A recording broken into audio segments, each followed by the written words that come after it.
اللہ انصاف اور احسان کرنے اور رشتہ داروں کو خرچ سے مدد دینے کا حکم دیتا ہے، اور بے حیائی اور نامعقول کاموں سے اور سرکشی سے منع کرتا ہے، اور تمہیں نصیحت کرتا ہے تاکہ تم یاد رکھو۔ اور جب اللہ سے عہد کرو تو اس کو پورا کرو، اور جب پکی قسمیں کھاؤ تو ان کو مت توڑو کہ تم اللہ کو اپنا ضامن مقرر کر چکے ہو، اور جو کچھ تم کرتے ہو اللہ اس کو جانتا ہے۔ اور اس عورت کی طرح نہ ہونا جس نے محنت سے تو سود کاتا پھر اس کو توڑ کر ٹکڑے ٹکڑے کر ڈالا، کہ تم اپنی قسموں کو آپس میں اس بات کا ذریعہ بنانے لگو کہ ایک گروہ دوسرے گروہ سے زیادہ غالب رہے۔ بات یہ ہے کہ اللہ تمہیں اس سے آزماتا ہے،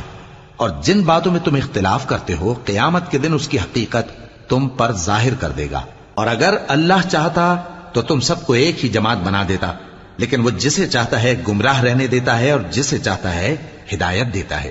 اور جو عمل تم کرتے ہو اس دن ان کے بارے میں تم سے